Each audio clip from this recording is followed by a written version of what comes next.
we give ourselves the options and the parachutes in too many places. We pull it early when we could still be flying, even though maybe rocky flight. Pull at some. Okay, it's a safe move. Got down to the ground. What I was building didn't last. Sometimes maybe it shouldn't. I think most of the time it could if you'd hung in there. If you're going to do it, do it. Say what you can do. Do what you say. If you can't do it, don't say you can do it. Don't over-leverage yourself. Don't over-leverage a decision and then jump in and kind of dip a toe. I think I'll try it out. No, think if you're going to try it out beforehand, but when it's time to go, dive.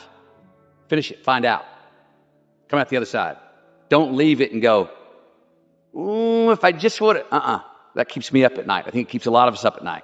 When you have something you just don't know, whether you failed or succeeded, got what you want or didn't get what you want, finding out and looking in the mirror and going, I didn't have it. I went all the way. I found out, and that ain't for me. Or I found out, and you damn right that is for me. That's a great place to get to. But the limbo of not knowing, if you have something, the limbo of going, I hedged my bet. What could have happened? You don't know. Options can make us a tyrant. Too many options can make a tyrant of any of us, man. You know what I mean? So can conveniences. You know what I mean? Yeah. And when you don't give yourself that option, and mind you, there's plenty of divorces out there that were necessary and were good for both of them. Problem. But I think there's more divorces because someone gave themselves the out, had the renter's mentality. Ooh, first sign of smoke, I'm going to say there's fire. Be easier to get out of here, path least resistance. Sorry. I think too many people quit. I think that's more of a problem than the divorces that are ones that turned out to be good. Happiness is an emotional response to an outcome. If I win, I will be happy. If I don't, I won't. It's an if-then, cause and effect, quid pro quo standard that we cannot sustain because we immediately raise it every time we attain it. You see, happiness demands a certain outcome. It is result reliant. And I say if happiness is what you're after, then you're going to be let down frequently and you're going to be unhappy much of your time. Joy, though, joy is a different thing. It's something else. Joy is not a choice. It's not a response to some result. It's a constant. Joy is the feeling that we have from doing what we are fashioned to do, no matter the outcome.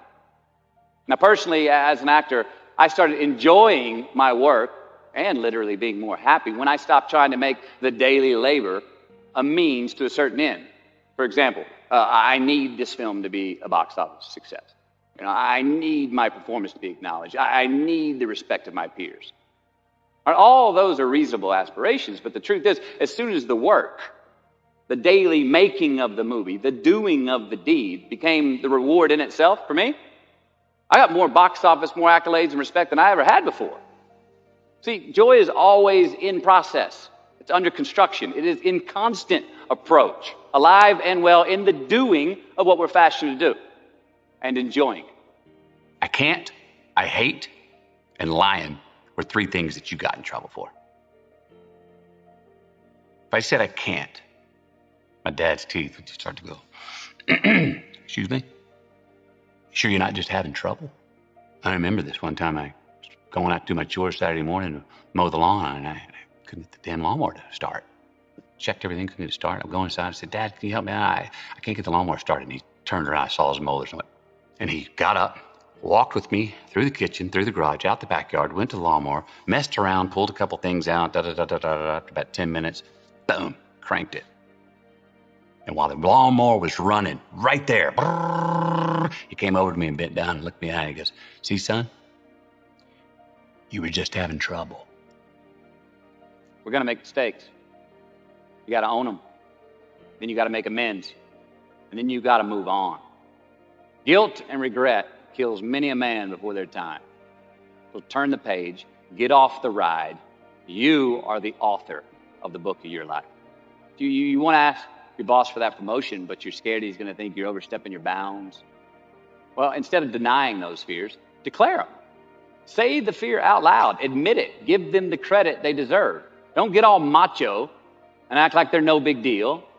And don't get paralyzed by denying that they exist and therefore abandoning your need to overcome them. I mean, I'd even subscribe to the belief that we're all destined to have to do the thing that we fear the most anyway, at some point.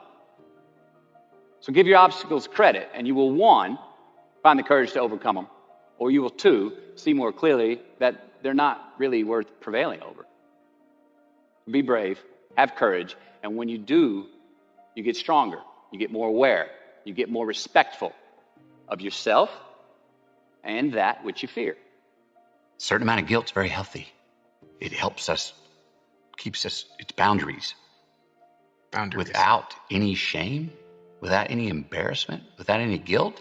Tell me it's all just four-dimensional? Where's the form? Where's the art? It's four-dimensional. It has no form. You got to have gravity to have form. You got to have some resistance to have some form. You got to push off of something to go somewhere. You got to be, it's very hard when you're just floating and with no gravity and no resistance to actually pursue a North Star. You have no leverage. Mm-hmm. You're floating. Where's the art? Probably more anarchy than art. So resistance gives form. Heard a great artist say this: limitations reveal style. If life's just nothing but green lights, if you got no yellows and reds, no reasons to pause or crises that stop you, resistance? What are you just going to go in circles till you run out of gas, get dizzy? I don't see that. How do we evolve or devolve without resistance? Now, picking the right resistance is an art in itself. It's challenging. I've been clumsy with it in my life, especially when I got famous and got success. Man, enough people telling me I love you and the caviar and the champagne. I was like, why me? I don't deserve any of this. What did I do? I things up on purpose just to say, like, I trip myself running down hills so I could bloody my own nose and go, now I can feel. Okay, now my heels are on the ground. It's clumsy. So I don't think we need the kind of resistance that we create that can harm us or get in our way for getting in our way's sake, because I've come to learn, I think we all are. No, when things are going really well, resistance is going to come. If you have any ambition, resistance is going to come. I think one of the themes of your worldview that I've become familiar with is alchemizing bad times into good ones. A reminder that things that seem bad can end up being good. How can people, or how do you have more of that perspective during a hard time? I probably start off intellectualizing something that I know I probably should believe in, but don't believe in it, and convince myself, even to an extent to trick myself, that, to sit here and go, well, you just tell yourself, this too shall pass. Okay, great. Well, what the hell does that mean? Even if it's true. In the moment, you're like, what are you talking about, man? I'm in the debit section. I'm in a warning section. This sucks. I think that how much I'm conscious of it or not, my undeniable optimism and faith that this isn't all it is. And if it is, so what? That's okay. Well, then really, so what? You know what I mean? What's the big deal? It minimizes. I seem to have a tendency not to make a bigger deal out of things that other people make a bigger deal. Dramas. I don't like to create false drama. When it comes and it's hard, I am affected. I get the blues. I get sad. I get mad. I'm to be around. I can't get to sleep. I got demons in my own head trying to work the riddle out. Why did this happen? Be less impressed and more involved. More involved, yeah. What did you mean by that? And where did that come from? It came from, we grew up hardcore on gratitude. I'm a very thankful guy. And being thankful and having gratitude is very important. But you can't stop there. Because too much just, I'm so happy to be here. You're so impressed to be here. Thank you for having me, which we should have. But if you live only there, we can't be present and be involved in whatever we're doing and do it as well as we want to do it. You got to go, no, thank you for letting me be here, and I'm supposed to be here. Now let's go. If I'm even talking to you, if I'm here going, man, I'm so happy to be here. If I'm just happy to be here and go no further than that, we can't have this conversation. I'm not there. I won't be there yet. I can't be grounded enough to have it right here. I'd be like, I'd anticipate my thoughts. I'd, say something that is only the pretty stuff and not the ugly stuff, or, don't want to be me. So to be involved allowed me to be more honest and have more courage. When we're involved, we're more honest and have more courage to do what we're fashioned to do, how we're fashioned to do it. I've been fortunate to, if something's not sitting well in my soul, even if I'm pulling it off and I'm like, dude, you're the rom-com guy. You're the go-to guy, man. You're number one on the call sheet. You took the baton from Hugh Grant and ran. You love doing, they're fun. Geez, they pay great too. I can line them up. I was getting quantity, but I wasn't getting the quality. I was like going, I kind of feel like I could do it tomorrow. And I was like, oh, nothing wrong with that. You've worked to get to that point to where you feel like you could do it tomorrow. I was like, yeah, but I don't. I need some resistance. I want to find something that scares me. Mind you, at that time, I've fallen in love with Camilla and she's pregnant with our first child. What's the thing I always want to be in life? Father. So my life is like, oh yeah. The roof is raised and the basement is lowered and the width is wider, man. I'm feeling more, crying more, laughing louder, feeling more pain, all of it. My emotions are, life is vital. And I said, okay, what I want to do is dramas, but Hollywood won't offer me one, no matter how big of a pay cut I take. So I said, all right, if I can't do what I want to do, I'm going to quit doing what I've been doing. So chose to, boom, go to the ranch in Texas. Camilla's pregnant. Told my agent, no more rom-com, Don't know how long that's going to last. Made that decision with Camilla, and we said, look, I'm going to make this decision. There's no telling how long we're going to go with that work. But if we're making the decision, it's non-negotiable. We're not going back on it. We all want to figure out who we are. As Bob Dylan says, hey, everyone's their own creation. Just create it. We all want to know what that is. The affirmative. Way to go forward. How to play offense. But I found that's hard, man. That's hard. What's much easier, and I think the reasonable first step to figuring out who we are, is let's define who we're not. Let's pick out those people, places, things we do, habits we have that don't pay us back, that don't feed us tomorrow, that don't give us green lights in the future. Those investments that don't have ROI. Those ones that we keep waking up tomorrow in a little bit of a debit. Damn it, I got a hangover. I had the same amount of drinks at that bar as I have somewhere else, but I got a worse hangover. Well, maybe it's the conversation people we were hanging out with. Eliminate those, and by process of elimination, sheer mathematics, you end up with more room for the things that do feed you. So it's a much easier thing to start pointing out, you know what? I keep doing that, and it doesn't pay me back. I'm not getting my compounding asset on that decision or those people, places, and things. Eliminate those, and by sheer mathematics, we end up with more of what does feed us and pay us back, who we are. What do you think about when you do succeed? And a lot of people go, oh, that's nothing. I think we should take some time to be able to look in the mirror and own that thing that we pulled off and go, good job. That's what you wanted. That's what you got. At the same time, be able to, as we do more often, look in the mirror when we fail and go, bogey, you did not pull that off. You know what I mean? But I mean, it's kind of big in the ownership idea, the fail or the gain, ownership being really important. Someone said this to me before. A queen said this. It came off the cuff. I didn't even think about it. She was like, Matthew, you're so full of yourself. And without thinking, I was like, well, who else am I supposed to be full of? That's a good line. And I stopped after. I was like, that's exactly what I meant. I went and wrote that down. I wish more people were more full of themselves. Not in the arrogant way, but I'm talking about a healthy ego to understand. And I understand the ego's difference between I and me. Me's the objective, but to know the I wish we were more full of ourselves. I wish more people in the world were more full of themselves. I think part of the challenges in life is a lot of us are running around half ourselves, half fooling ourselves, not full of ourselves, not studying ourselves enough, not holding ourselves to task enough, not patting our own self on the back when we do get what we want enough, not cracking our own whip on our backside when we do get out of line even though we knew better. I wish we were more full of ourselves that way. I'm in south of New Orleans a few years ago, and I went to a voodoo shop. And they had this wooden partition against the wall with these columns. And in these columns were all these vials of these magic potions, right? And the headings above each potion defining what they would give you were things like fertility, health, family, legal help, energy, forgiveness, money. Guess which column was empty? Money. Let's admit it.